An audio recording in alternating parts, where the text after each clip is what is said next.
There it is, the best actual racing game for the NES. Outside maybe its sequel. Now I guess I'll start this off by saying although this is a racing game, you're not actually racing real cars, but instead like tiny RC cars, and the cars do have that cool type of design. But I mean other than that, it kinda just looks like a general racing game, instead of what it would actually be, which is these small tiny cars on a smaller track, which I suppose is just something that you couldn't properly portray on the NES, instead them being forced to zoom in on the action and make everything look bigger than it should. But having said all that, these perspective problems aren't even really an issue. I thought it was just something interesting to bring up. Neither is the positioning of the isometric camera, as it places your car right in the center, and because of that it gives you just enough room to see both in front of you and behind you. Now with that out of the way, we're going to move on to the actual game portion of this, and well, for the most part, this is just a general racing game, where you need to beat the other racers in order to win, or at the very least get third so you can keep going. But unlike other general racing games or just racing games at the time,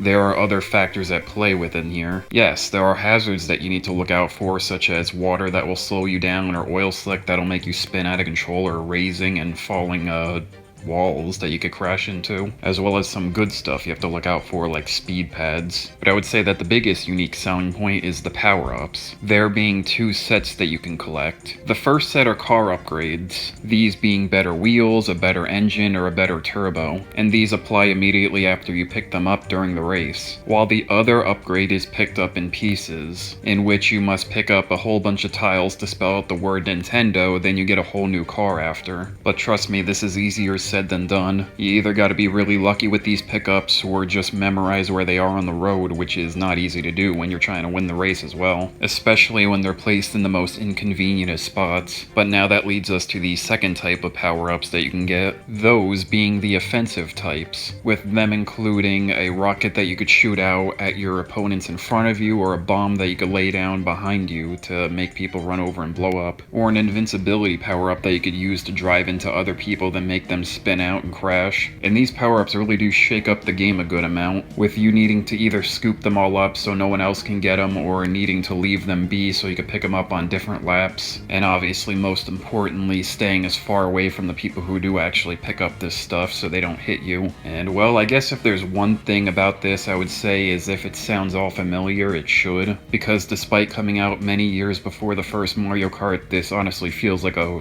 weird prototype, I guess you can call it, or at the very least like a game that would inspire it. And I guess that's a good note to end this out on. This is essentially NES Mario Kart, although thinking over it again, there is one major lacking element in this game, that being the music, because outside of the title theme or the results screen, there's like absolutely nothing else. And the only sounds during the race that you hear are the engines and the tires screeching. And for as often as you're turning, I can make the argument that that sound would be very grating after a while. But that's really the only negative I could see in this game. Or wait, no, I guess I could also throw the turning under the bus here, since it is very stiff, and it will take a bit of time to get used to, and when you even get used to it, you still screw up a few times. And I think it's just funny that it's all because they made the animation not you moving the tires, but instead you literally moving the entire car. Which, I mean, I guess for an NES game that's fine, because you probably couldn't animate both at the same time, but it's still just one moving object and it's still funny. But hey, in the end, these two knocks against the game don't really hurt it that much, and it's still fun to play, which is all that really matters. And I believe now I've said everything I need to of this game.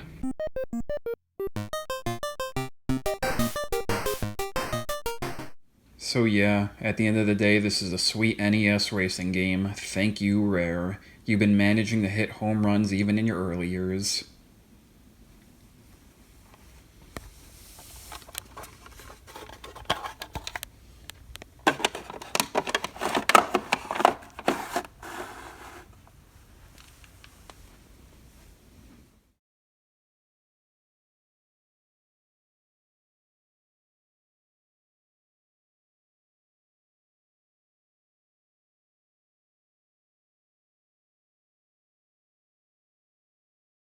I wasn't kidding about that NES Mario Kart stuff. Like, there has to be a mod out there somewhere for this game where they switch the cars with Mario, Luigi, and whoever else.